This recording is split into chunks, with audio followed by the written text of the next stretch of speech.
बिस्मिल्लाहिर्रहमानिर्रहीम। अस्सलाम वालेकुम। मैं हूँ आयशा सैद विद्यास कुकिंग। कैसे हैं आप सब लोग? उम्मीद है सब खैरियत होंगे। आज मैं लेके आए आपके लिए बहुत ही ज़बरदस्त सी रेसिपी, काला चना की रेसिपी। काले चने अक्सर लोग तो नाम सुन के कहते हैं कि जी हमने खाने ही नहीं, उनको पसंद ही नहीं होते। लेकिन अगर आप इस तरीके से मेरे बताए हुए रेसिपी भी बनाते हैं तो बहुत ही ज़बरदस्त बनेंगे। और खाना ना खाने वाली तो बात ही नहीं है, खाने वाले प्लेटें भी चाट जाएंगे। इतने मज़े के चने बनते हैं इस तरीके से और बहुत ही यमी से। तो चलिए जी हम रेसिपी की तरफ चलते हैं। अगर इससे पहले आप न्यू मेरे चैनल को लाइक और सब्सक्राइब कर लें। चलिए जी हम फटाफट रेसिपी की तरफ चलते हैं। इससे पहले अगर आप न्यू मेरे चैनल को लाइक और सब्सक्राइब कर लें तो सबसे पहले ये जो चने हैं हमने 6 से 8 घंटे के लिए पहले से भिगो के रख देने हैं, या पूरी रात के लिए भी भिगो के रख दें तो ये बहुत अच्छे से पक जाएंगे। तो अब अच्छी तरह से धो के इसमें हमने तकरीबन आधा चम्मच नमक का शामिल करके इसको बॉयल कर लेना है 5 से 7 मिनट के लिए प्रेशर कुकर में। और अगर आप पतीली में चाहें तो उसमें भी इसको बॉयल कर सकते हैं, उसमें थोड़ा सा ज़्यादा टाइम लगेगा। लेकिन अगर आप जल्दी चाह रहे हैं तो प्रेशर कुकर में इसको बॉयल कर लेंगे, इतने टाइम में ये बड़े अच्छे से पक जाएंगे। तो इसको हम पहले बॉयल कर लेते हैं।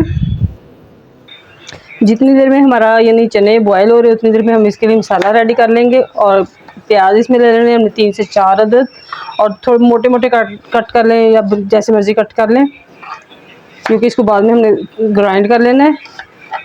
तो प्याज और टमाटर जो है वो थोड़े से इसमें ज़्यादा जाएंगे, इस तरह इनको कट कर लेंगे पहले से, प्याज को भी।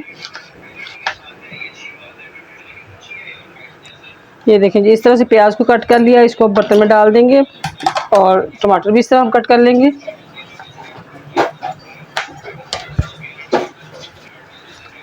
और ये देखिए 3 से 4 अदद दरमियाने साइज़ के प्याज मैंने इसमें शामिल किए और 2 से 3 अदद टमाटर भी इसमें शामिल कर दिए। अब इसमें थोड़ा सा कुकिंग ऑयल शामिल करेंगे और इसको हम हल्की आंच पे साथ ही पकने के लिए रख देंगे, ताकि जितनी देर में हमारे चने बॉयल हों उतनी देर में हमारा जो मसाला है वो भी रेडी हो जाए। बिस्मिल्लाहिर्रहमानिर्रहीम। माशाल्लाह ये देखें जी हमारा जो मसाला है यानी प्याज भी और टमाटर भी नरम हो गए हैं। अब इसको मैंने ठंडा कर लिया, तो इसको निकाल के हमने ग्राइंड कर देना थोड़ा सा।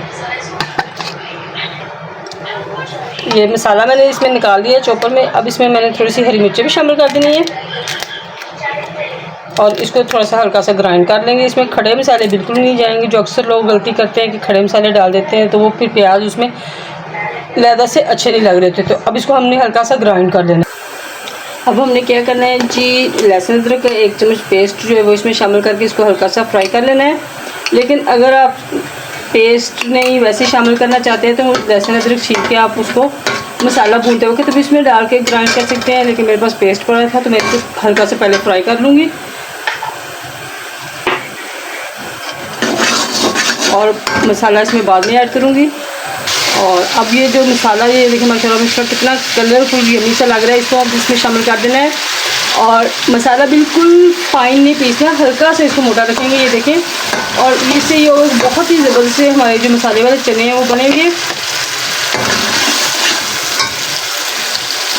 और यहाँ पे सिर्फ इसमें मैंने शामिल करनी है थोड़ी सी लाल मिर्चें पिसी हुई, और कुछ भी शामिल नहीं करना। कि अक्सर लोग गलती करते हैं इसमें गरम मसाला पहले से शामिल कर देते हैं, तो उससे ये होता है कि हमारे जो चने हैं उसका टेस्ट वो आता ही नहीं मज़े का। तो बस आप अपनी मर्ज़ी से थोड़ी सी यानी जितनी को आपको लाल मिर्च की ज़रूरत है वो शामिल कर लें।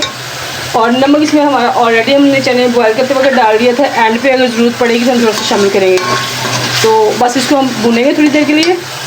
और माशाल्लाह ये चने भी हमारे बॉयल हो चुके हैं और मैंने इसको यखनी से लगा कर लिया। यखनी बिल्कुल ज़ाया नहीं करनी, सारे विटामिन तो यखनी में होते हैं। तो यहाँ पे ये देखिए चने में आपको दिखाती है कि कितने हमारे चने पके होने चाहिए, बिल्कुल सॉफ्ट होने चाहिए, यानी फुल कुक होने चाहिए, तो खड़े नहीं होने चाहिए। तो चने हमारे मैंने लगा कर लिए यखनी से, यखनी भी ज़ाया नहीं करेंगे। अब हमने क्या करना है, चने जो है वो मसाले में डाल देना और अच्छी तरह से इसको हमें भून लेना है। तकरीबन 5 से 10 मिनट के लिए अच्छी तरह से हम इसको भून लेंगे, ताकि जो हमारा मसाला है वो चनों के अंदर तक अच्छी तरह टेस्ट चला जाए इसका। बहुत अच्छी तरह से इसको हमें भूनना है। ये देखिए माशाल्लाह माशाल्लाह जो हमारे चने हैं उनकी अच्छी तरह से भुनाई हो चुकी है। अब हमने क्या करना है, जो यखनी निकाल के रखी थी लहदा से वो इसमें थोड़ी सी डाल देंगे और इसको थोड़ी देर के लिए पकने के लिए छोड़ देंगे।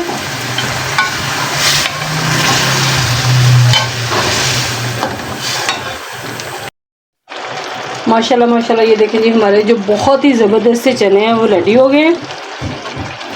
ये देखें जी माशाल्लाह। और यम्मी इतने लग रहे हैं कि ये देखिए बिल्कुल इस तरह के चने अगर आप बनाएंगे ना तो इंशाल्लाह आप सबको बहुत पसंद आएंगे। तो बस अब हम यहाँ पे इसको फ्लेम को बंद करेंगे और इसको डिश आउट कर लेंगे। और यहाँ पे आके अब इसमें हम मसाला वगैरह शामिल करेंगे। पहले इसमें कोई मसाला वगैरह नहीं डालना होता, वरना जो आपके चनों का असल जायका है ना वो भी ख़राब हो जाएगा। ये देखें जी माशाल्लाह माशाल्लाह हमारे जो चनों की लुक है ये देखिए माशाल्लाह कितनी यमी और कितनी अच्छी लग रही है।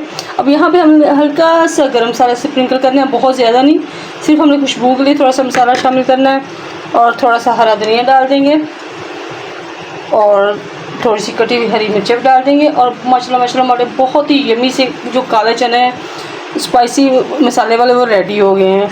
तो आप भी ज़रूर ट्राई कीजिए, यकीनन सबको बहुत पसंद आएंगे, बहुत ही मज़े के। आपने अगर पहले नहीं खाया तो बना ज़रूर ट्राई कीजिएगा, बनाकर ज़रूर खाइएगा, बहुत ही मज़े का लगेंगे। आपने अगर एक दफ़ा ये वाले चने बना के खा लिए तो आपने तो गोश्त मटन कढ़ाई सब कुछ भूल जाना, इतने मज़े के बनते हैं। तो मेरी वीडियो अगर आपको अच्छी लग रही हो तो फीडबैक ज़रूर दीजिएगा। मुझे आप इजाज़त दीजिए, दुआ में याद रखिएगा। अल्लाह हाफिज़।